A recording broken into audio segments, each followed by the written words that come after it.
Bonjour à tous et bienvenue sur boursicoté.com pour cette nouvelle analyse technique Forex et matières premières avec une paire de devises qui semble se stabiliser. Cette paire de devises ici euro-dollar dont on pensait ici qu'elle allait continuer ici sur son mouvement baissier hier en direction ici de la zone de support des 1,1490, 1.1512. On a rebondi, on est revenu ici au contact de la bande de Bollinger supérieure et donc on s'inscrit ici dans une phase de neutralisation. Donc globalement, on reste tout de même sur une dynamique baissière, puisque lorsque l'on regarde, il n'y a pas eu de cassure de point haut significatif qui a été cassé.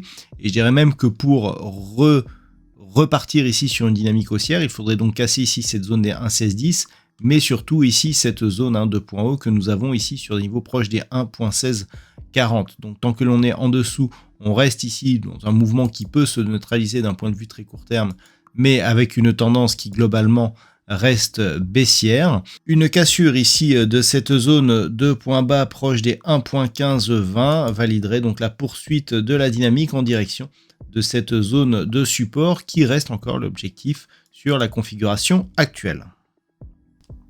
Sur le câble, ça reste neutre, on ne parvient pas ici à franchir durablement cette zone 1,3615, 1,3675. Donc clairement ici, cette double zone horizontale agit désormais comme résistance sur l'évolution des cours.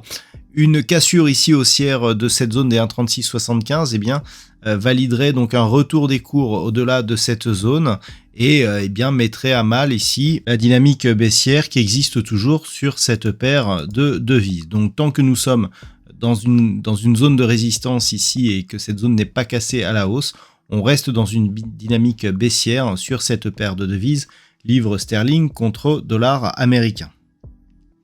Et puis sur l'or, nous sommes dans une configuration qui reprend de la dynamique. On est resté pendant quelques jours ici autour de la zone des 1758 $ l'once. On avait des attaques qui étaient plutôt sur la partie supérieure ici de la zone de range.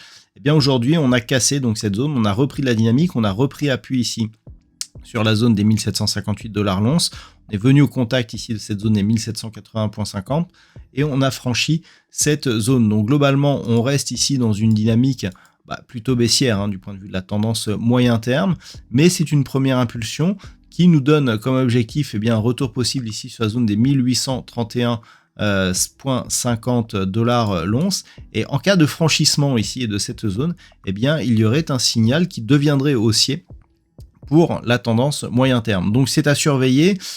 Entre ces deux zones ici, 1781, 1831, on a une cinquantaine de dollars dans laquelle il est difficile de définir un directionnel dominant.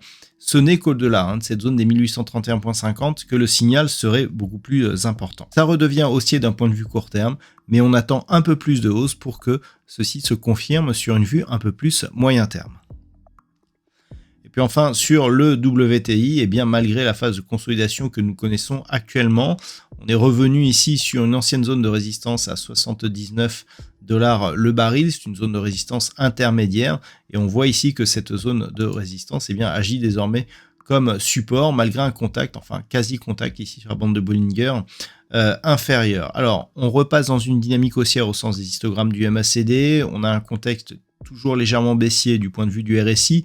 Tout ça s'équilibre un petit peu, on est vraiment dans une phase de neutralité. Ce que l'on peut constater toutefois, c'est que la zone ici des 79 $ le baril agit bien comme support. Après ce premier contact, on est revenu encore une fois tester ce niveau, mais ce n'est que sur une rupture ici de cette zone des 81,25 $ le baril que l'on relancerait la dynamique haussière qui reste donc la tendance de fond, puisque nous sommes toujours ici dans une dynamique relativement forte et qui pourrait nous porter vers des résistances qui se situent notamment vers la zone ici des 85,50 $ le baril. Voilà donc ce que l'on peut dire sur cette analyse technique Forex et matières premières. Je vous souhaite une bonne soirée et on se retrouve dès demain pour d'autres analyses techniques, toujours sur le site boursicoté.com.